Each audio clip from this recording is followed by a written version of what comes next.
estamos acá en el AnimagiC2013 en Alemania y para Gato Cosplay hemos encontrado en Alemania a Emmeline Rose, que se parece mucho a mi nombre. Está llevando un cosplay, como pueden ver, de Esther Blanchett de Trinity Blood, un cosplay que es muy complicado de hacer y que le llevó a Starla un año confeccionarlo, 1 year to make the costume, right? You was talking about... Yes, it took me a whole year to make the costume with all the props and stuff, and I had to remake certain stuff to bring it here in AnimagiC actually, yes.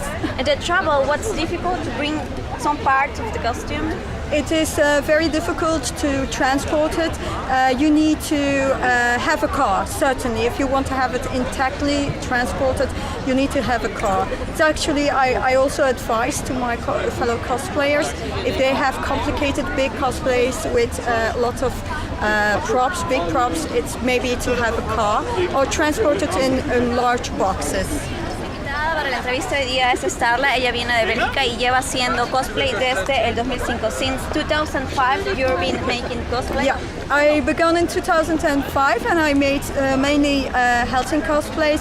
Then in 2009 I made for the first time Esther Blanchett, the sister, white novice version.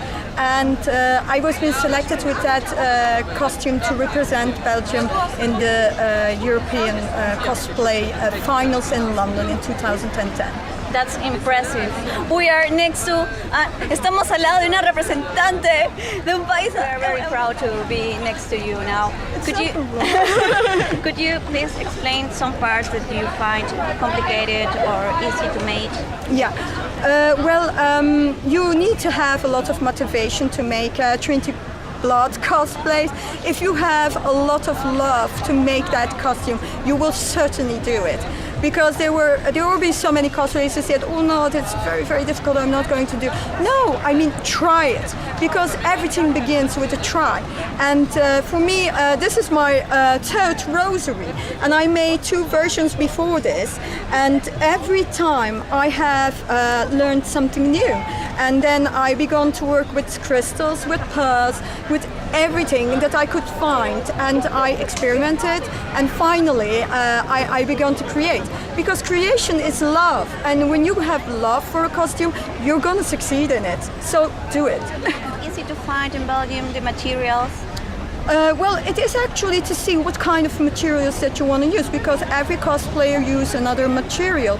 It's actually also for the cosplayer to decide what they want to use. I use crafting foam for this, and most people just think like, oh my god, that's like real metal. No, it's just sticker, crafting foam and sticker on it. But you can also buy materials from out of border. For crystals, I do recommend to buy them on sites, on out of border sites. And talking about the culture cosplay here in Europe, and you're from Belgium, and you since 2005 been cosplay, how is the cosplay culture developed in Belgium? Yeah, well, in Belgium and all around the world, because I also go to British convention like MCM Expo. I plan to go to the LFCC one day soon, so I hope to do that. How I'm going to transport this, it's another question, but okay, we're not going to think about that now. But what I can say about cosplay is, it's a hobby. So cosplay is a hobby, it's a nice hobby. It's a hobby, it's something that you love to make, and it must stay a hobby. I see that a lot of people around the countries, they make cosplay like celebrity stuff, and they just go there and be the first, the best, and whatever. No, have fun. I mean, have fun. That's the thing. And you just put on the clothing, you just put on the costume, you just make it with the materials that you found around. It's no problem. Just have fun. That's the message I want to give. To find some materials that we can see that European cosplayer use. So what do you think about the cosplay must be similar or same or equal like the original? What do you think about this idea of original cosplay, of being the original character? Well, you cannot be a real life, the character itself, because then you need to have this big eyes. No, that will be like awful. We will look like aliens, aren't we? But about the materials, I mean, you just can go to shops.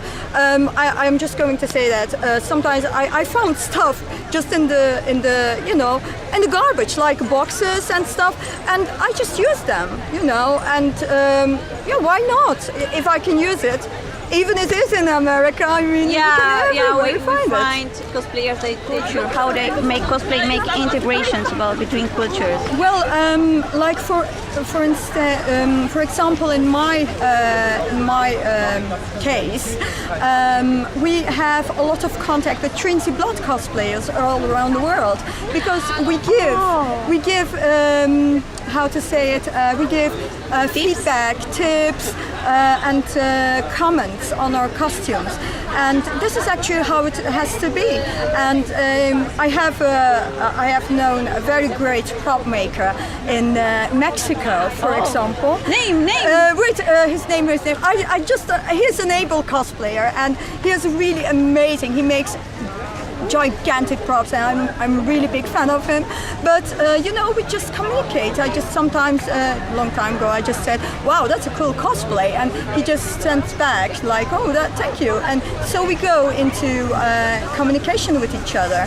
And in England, for example, I have met this amazing able cosplayer, and always also with her as well. We had communications, so therefore we can just go to the countries, and then we can just switch and see what's going on. And here, for example, I have with my friends. Hello, Akami. Come here. These are Trinity Blood cosplayers as well, and they are from Germany, and we got contact with them here to see by just having comments on our costumes. Here we are. Hi. Hello. Could you send greetings to South America cosplayers or message to them? Yeah, of course. I just want to say cosplay is a hobby, and just have fun. Have fun. Don't worry about if your costume is good enough or bad enough. No, have fun. Be the cosplayer, be the character. Just have fun with your friends, with the convention. That's what counts. And you can do it. If I can, you can do it too. Thank you so much. Thank you very much. Bye. Bye.